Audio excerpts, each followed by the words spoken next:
Hello, I'm Fia and I'm 26 years old. I had a very hard life growing up. My dad did not make it any easier for me, and in fact was the source of all the troubles I had. But recently karma came back to him so hard I can't help but laugh. So allow me to share my story with you. Everything began with my mom passing away. Before that, we were your normal, average American family. My dad, Hector, doted on my older brother, Sean, a little more, but he never really played favorites. But after my mom passed away when I was 12 and my brother was 18, things took a bad turn, to say the very least. Suddenly, my dad was always picking on me. Not for any other reason, but because Sean didn't like it. I had to do everything in a manner that would not upset Sean, or I would get grounded. Dad would never say a word against Sean if he did something bad. In fact, he'd find a way to somehow blame that on me. As I grew older, my dad began making me do all the household chores. Keep in mind that he never once asked Sean to do it. He'd let Sean do whatever he wanted, and God forbid Sean did something himself, because if he did, Dad would get mad at me for making Sean work so hard. When I turned 15, Dad had me find a job because he was apparently tired of paying for me. However, of course, he was never tired of paying for any of Sean's things. Hell, he never even asked Sean to get a job, even though he was a grown adult by this point. I kept my mouth shut and found myself a job. However, I could barely keep or use any money that I had left over because Sean would ask me to give it to him. If I said no, Dad would get upset with me and threaten to take all of my money. So, by this point, not only was I studying in school, but I was also juggling work and household chores. I was exhausted, and it was beginning to show in the way that I was constantly falling sick. Dad never cared enough about it, except, and I vividly remember this, when one day he got my report card. "I got your report card." "Oh, that's good. How did I do?" "Care to explain why you got a B in history?" "Well, I was sick a few weeks ago, remember? I couldn't make the deadline for an assignment because of it." "That is not a valid reason at all."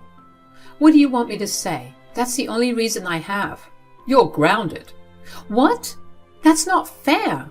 "What's not fair is me working my head off to give you a good education and you not delivering good results." "That's not true at all. A B is hardly a bad grade. Besides, Sean never brought home grades that were anything above a C. You never grounded him." "He's different." "I know, and you show that to me every single day. You let Sean get away with a lot because he's your favorite. If I did even a quarter of the things Sean did, you'd ground me for life." "Maybe you'd be my favorite if you actually showed me that you had something to favor." "Excuse me? I did everything around this house while studying and working. Sean does nothing but play his stupid video games all day long. You're being very mean." "You don't get to talk to me like that. You're doing what you have to do. Your brother is going through a rough time, and it's disgusting that you're putting him down for it." "Sean got fired from his job for stealing. How is he going through a rough time?" "I have not raised you to go against your family like this. If I hear another word against Sean, I will ground you for 2 more weeks. "I wish Mom was here. She'd definitely give you hell for how you're treating me." I stormed over to my room with tears in my eyes. I had never said a word against Dad before, when he used to be hypocritical. But that day, I just snapped and talked back to him. I mean, what was it going to matter anyway? I was grounded, so I might as well let him know about how I felt. After that, I would just talk back to my dad and Sean. I was beginning to see that ever since I started talking back, they backed off a little. That didn't mean that they stopped yelling at me. Sean realized that if he just complained to my dad instead of talking to me, I'd get punished. So that's what he started doing. I'd have no idea if I did something wrong until Dad came back home from work. He got to a point where I was constantly anxious and tried my best to stay out of Sean's way. But that did not end well. It was a week before my finals when I got kicked out. That day, I informed Dad that I would be spending my day studying at the library.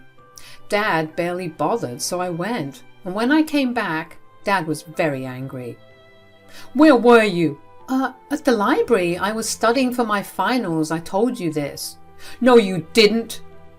"Right before I left for school, I dropped by your room to tell you that. You were on your phone at that time and you replied with, 'Whatever.' I don't talk like that." "Dad, I'm really tired. Can I please just go to bed?" "No. Do you know what you've done?" "Huh? No." "I had my big interview today." "Oh yeah? How was it?" "I couldn't go because of you." "Because of me? How did you draw that conclusion?" "I asked you to wash my blazer and work pants, and today I found them at the bottom of the laundry pile and they smelled so bad. No amount of deodorant or perfume took away that smell." "Which meant that he couldn't go for his interview." "First of all, I asked you to give me the clothes you wanted to get washed for weeks. You never gave them to me. Secondly, couldn't you have borrowed something from Dad? Dad has a lot of suits and pants and you guys are practically the same size." "We didn't ask for your nonsense solutions right now. This is about you being irresponsible. So what if Sean didn't give you the blazer? Couldn't you have gone into his room and taken it?" "The last time I did that, he got mad at me and then you yelled at me for violating his privacy." "What was I supposed to do, huh?" "You just always have a convenient excuse, don't you? You need to pay up for the job you cost me." "What do you mean? I didn't do anything." "Exactly, you didn't do anything. And you know what? I'm tired of you never doing things right. You're worthless.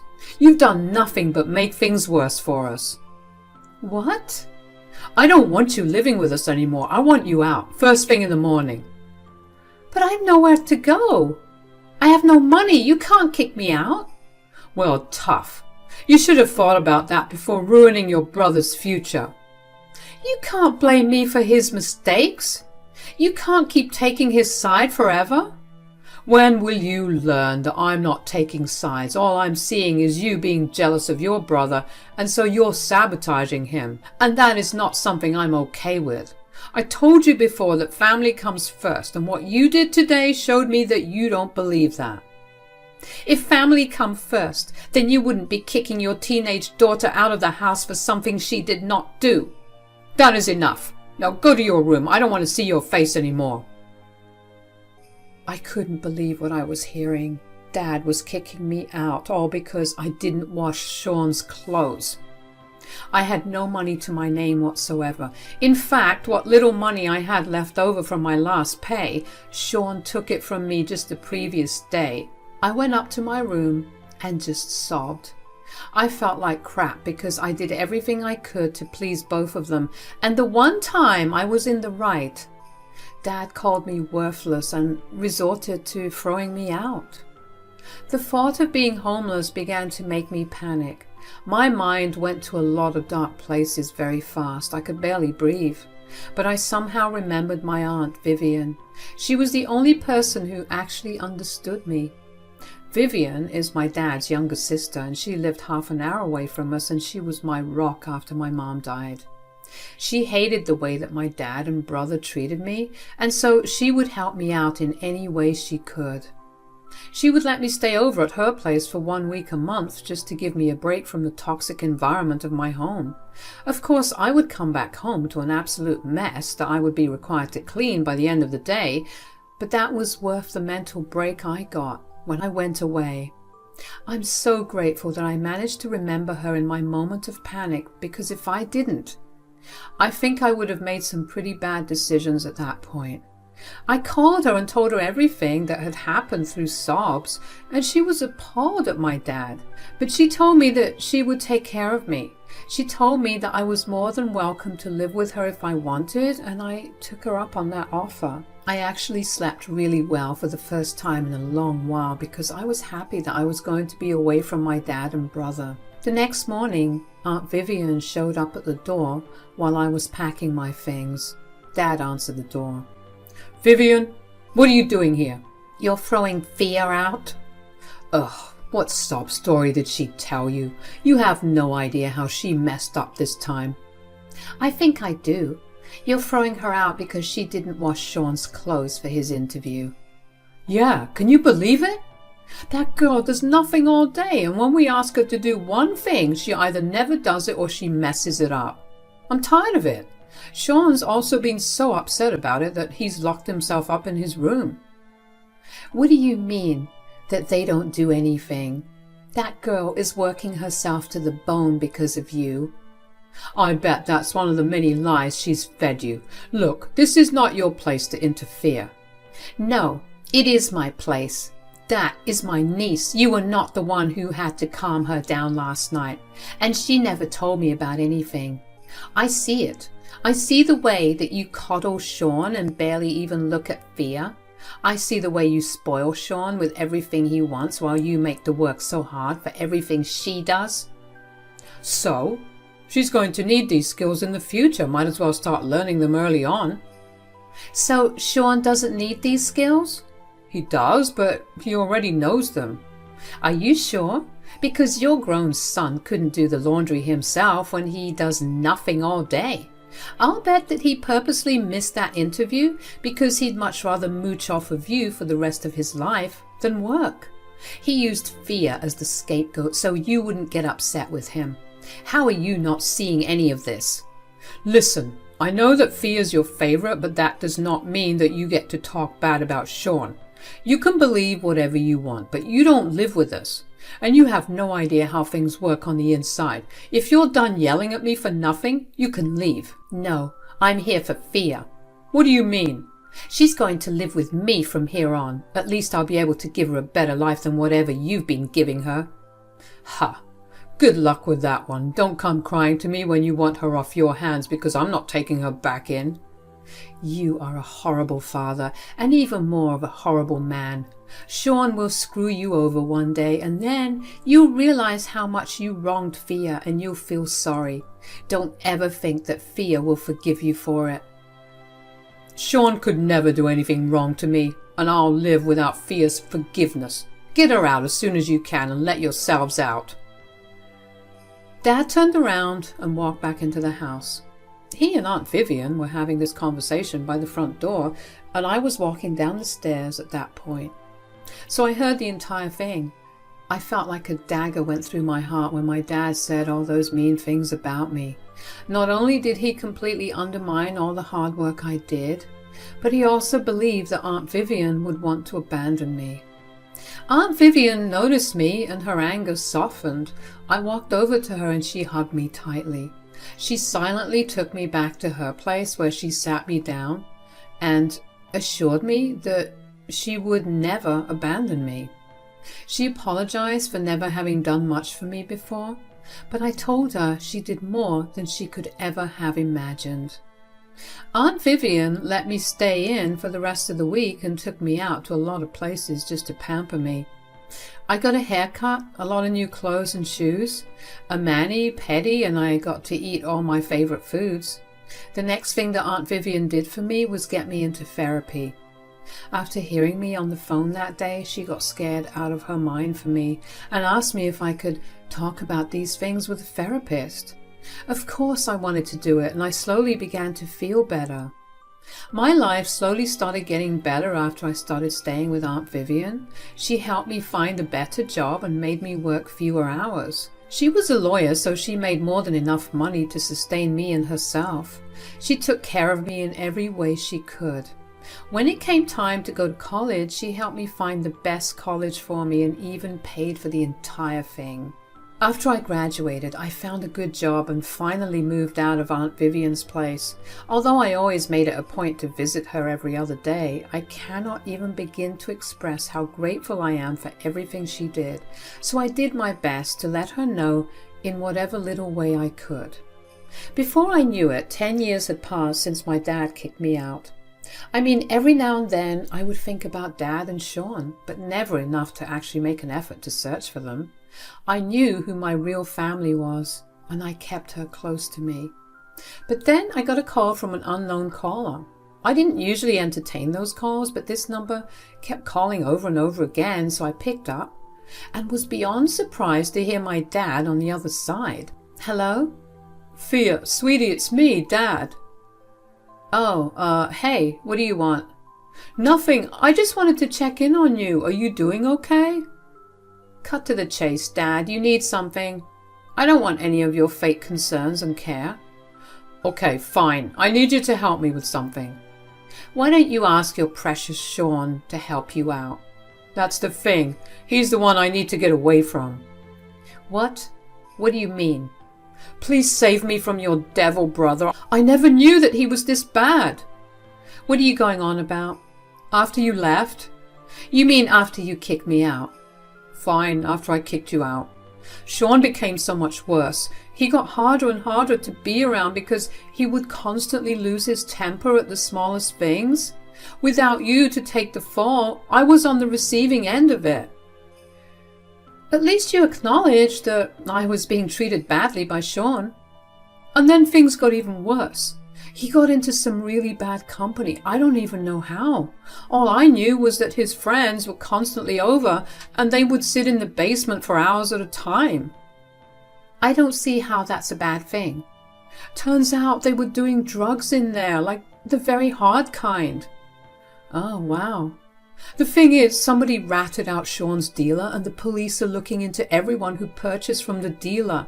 Sean used my card several times to make transactions, and now I may become a suspect." "And you expect me to help you out? How?"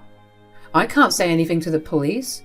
"Well, I told Sean that he had to take the fall if anything happened, and he refuses to do it. He told me that he'd do anything to not go to prison, even if that meant purposely throwing me under the bus." "I'm not surprised.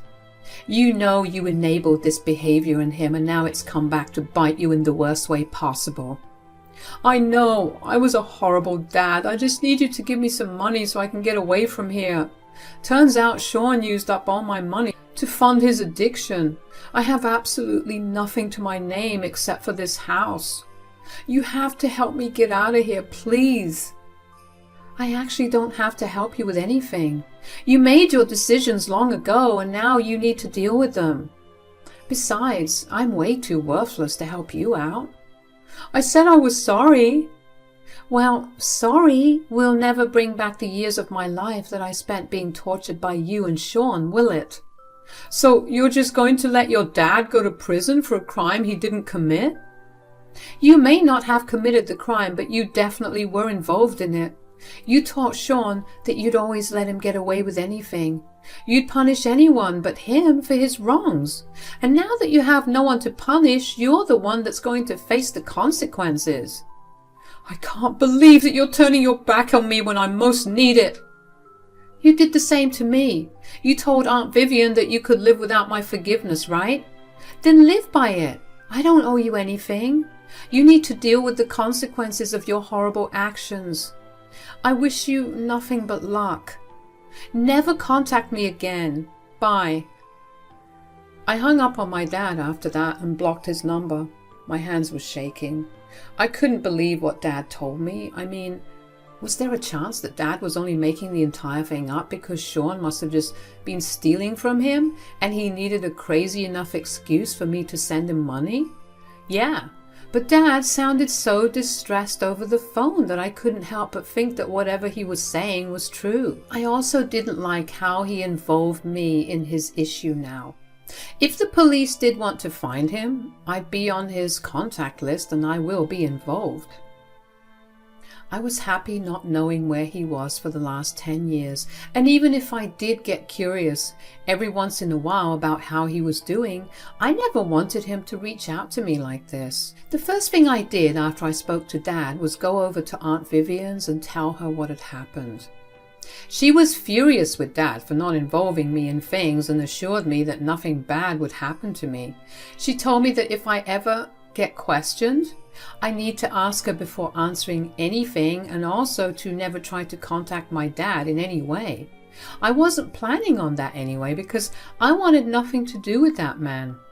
For the next few days I was racked with anxiety and paranoia. And then the police did eventually come to see me. Thankfully, Aunt Vivian decided to stay with me for a few weeks just in case something happened, so she was there with me. They told me that they had pulled out my dad's call records and that I was the second last person he talked to before he ran away. I told them in full detail about what the conversation was and also explained my history with him. The police got whatever they wanted out of me, thanked me, and left. I don't know where my dad secured the money he needed from, but truthfully, I didn't care. I was angry that, yet again, even after 10 years of no contact, Dad still managed to mess up my life. I was just glad that things were finally catching up to him and he was finally being taught a lesson. I don't know what happened to Dad, but I do know that Sean ended up getting arrested. He, too, called me crying, but I ended that conversation way quicker than I did with Dad. They proved themselves to be selfish men all over again, and I was prepared to leave them behind in the past. I'm still reeling from what had happened with Sean and my dad. I mean, I expected things to be bad for them, but never this bad. It took a while for me to be able to think of anything. But that, especially because there would be times when I felt guilty for not helping Dad out. But then I'd remind myself that he had no issue throwing his 16-year-old daughter out because she didn't satisfy his son's wants. That was enough to vanish the guilt. I've learned to put everything that happened in the past, especially because now I have the closure I always needed. I'm moving on to better things and life has been treating me really well. I look forward to whatever else life has to throw my way. Thanks for listening.